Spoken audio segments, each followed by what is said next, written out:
Kubwumvikane na banyir'ubwite Leta Zunze Ubumwe za Amerika zohereje muri Australia abanyarwanda bigeze gushinjwa n'u Rwanda kwica ba mukerarugendo babiri b'abanyamerika muri pariki ya Bwindi ni mu gihugu cya Uganda mu mwaka w'1999, ariko nyuma abanyamerika baje gucukumbura basanga ngo harabayeho kubashinja no kubahatira kwemera ibinyoma. Abo banyarwanda ni François Karake, Gregoire Nyaminani na Leonidas Bimenyimana.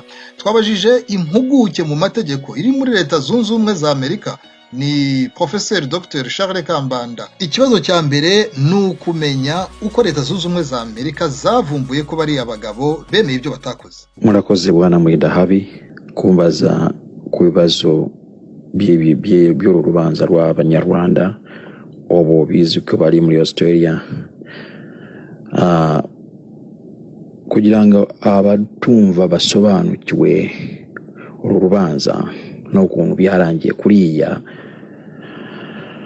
Uru rubanza rwabaye kuri kwezi kwa munane kuri 17 ukwezi kwa munane muri 2006, aho François Karake, Gregoire Nyaminani na Leonidas Bimenyimana baregwaga kwica abatouristi b'abanyamerika bari bikiwe muri Bwindi muri Uganda muri 1999 mu kwezi kwa gatatu. Aho abanyamerika babiri barishwe b'abatouristi. Mu rubanza byavugwaga ko abantu bitwaga Ali groupe, icyo gihe yari groupe y'abahutu ba rebels mbere yuko FDL ryaho, byavugwaga ko ari bo bishe bariya abazungu b'abanyamerika kandi bagafata abo bantu bavuga ko ari bo babishe. Mu rubanza navuze haruguru rwabereye hano muri Amerika, biragaragaza ko mu rubanza ko rwanditswe baravuga ko bari abantu bakorewe iyicarubozo kumara imyaka 4. U Rwanda rumaze kubafata, bamwe rwabafatiye mu ngo zabo, rwahamagaje Amerika, UK na Uganda ruvuga ruti twafasha abantu bishe bari abatouristi. None US yahise yohereza FBI kugenda gukora iperereza kuri bari abantu. Rimwe na rimwe u Rwanda ntabwo rwemereraga FBI kujya kureba bari abantu, kandi nta na rimwe u Rwanda rwemereye FBI kuvugana n'abari abantu hatari abanyarwanda baba polisi cyangwa abasirikare. Ibi bintu bikubiye mu rubanza uko rwanditswe. None umuti Amerika yamenye gute ko bari abantu bakorewe iyicarubozo? Ibintu byagaragajwe mu rubanza navuze kuri ya matariki. Umucamanza yarabyemeje, kandi umucamanza yemeje bidasubirwaho uko abantu mu bantu bashobora kuba bakoze kiriye cyaha cyo kwica no gufata ku ngufu bari abatouristi b'abanyamerika, bari abagabo 3 nta nomwe waryo birimo. Umucamanza yaravuze ati ahubwo uko mbibona abantu bazanye abantu ngo nibo bakoze iki cyaha, nibo bakoze iki cyaha, kandi abantu bazanye bari abantu ni FPR. Navuga ngo umucamanza yarukiye mu mahere avuga ati RPF niye ifite abantu nyabo bakoze ibi byaha. Muti byagiye gute? FPR yagabiye igitero muri Uganda muri 1999 egamije kuarabika iriya groupe yitwaga Ariri y'abahutu barwanyaga leta ya Kagame, leta ya icyo gihe cyangwa uko bivugwa leta y'abatutsi. Byanditse muri ruriyo rubanza ko bariya ni abahutu barwanyaga leta y'abatutsi kugira ngo u Rwanda rubone impamvu yo gukurura Amerika mu kurwanya bariya abahutu barwanyaga leta y'abatutsi bitwaga ariri.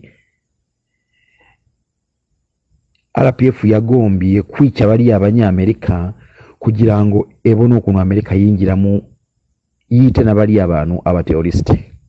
Nuko yagiye Bush akimara kumenya ko bariya abantu bafashwe bari mu Rwanda kandi bazazanwa muri Amerika, yahise ashira ari kuri liste ya organisation z'abateroriste. Nuko ari yagiye kuri liste y'abateroriste. Ariko nyuma y'uru rubanza navuze haruguru bimaze kugaragara ko babeshaga bariya abantu, Amerika yahise evana ariri kuri area list y'abateroriste. Ni nabyo mujya mumva bavuga Rwanda ruvuga ngo FDLR eri kuri list y'abateroriste.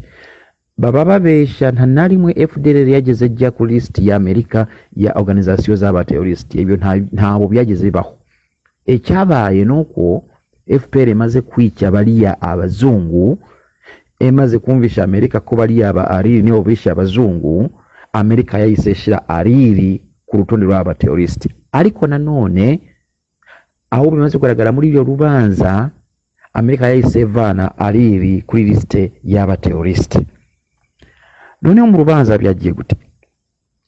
Mu rubanza navuze bariya abantu baregwaga ko ufata engufu ku ngufu bariya abazungu, kandi muri za interrogation bakoreye bakiri Kigali, aba bantu babakubise ku buryo bemeye ngo nibo bafashe uriyo bariya abazungu ku ngufu, bakanavuga na kara y'amakariso n'ukuntu ibintu byari ibimenyetso byari ku mubiri w'abariya abantu, bakabyemera ko twarabibonye ni twebwe twabafashe ku ngufu.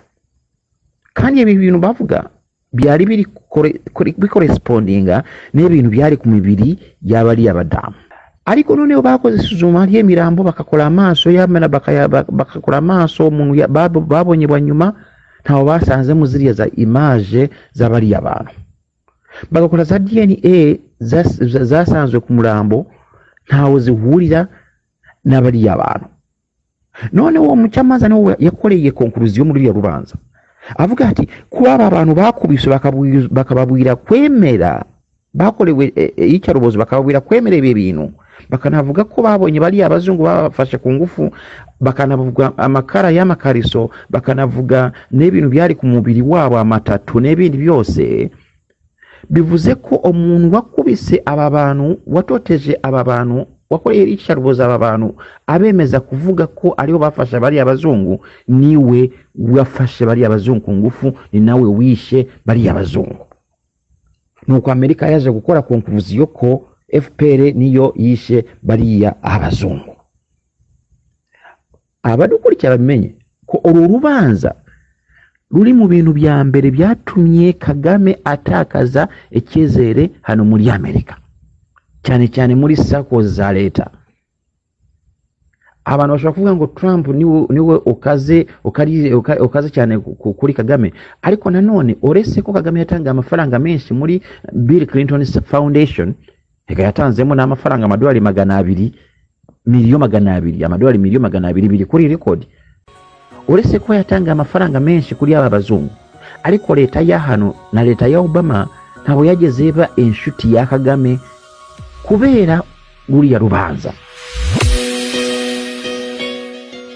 Professor Dr. Charles Kambanda, ni kuziye mpamvu rero leta zunze ubumwe za Amerika zahisemo kohereza bari abagabo mu gihugu cya Australia? Muti niziye mpamvu zatumye leta ya Amerika yohereza bari abantu mu kindi gihugu aho kugira ngo ibagumishe hano muri Amerika? Abatumva bamenye ko aho bimaze kugaragara ko bari abana abagabo barengana ko babeshewe na FPR ikabashiraho icyaha batakoze, byabaye ikibazo kuri leta ya Amerika. Muti gute? Bari abantu bashoboraga kurega leta ya Amerika kubatoteza, kubakorera icyarubozo, kubera icyarubozo bakorewe mu Rwanda ku buryo bwose na FBI yari involved, yagiyeyo. Leta ya Amerika yari involved mu korera bari abantu icyarubozo. No kuvuga ngo bari abantu bashoboraga kurega leta ya Amerika icyarubozo, bakanayirega imyaka yose yabafungiye ubusa. Ni nako byagiye. Aba bagabo batangije ikirego barega leta, bayirega kubakorera icyarubozo, kubamarana imyaka igeze kuri 10 n'ingahe, kubikira ubuzima kandi kubafungira ubusa. Bayisaba ko babaha ubuhungiro. Leta yaguye mu kantu, leta ya Amerika.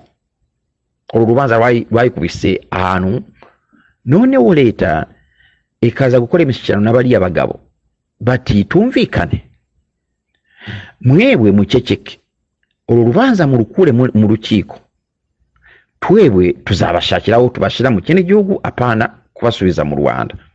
Umwavoka w'abari abantu yahise abona, avuga ati yewe, niba leta yemeye kuganira natwe kuri ibi bintu byose, sinumve impamvu aba bantu bataganira na leta.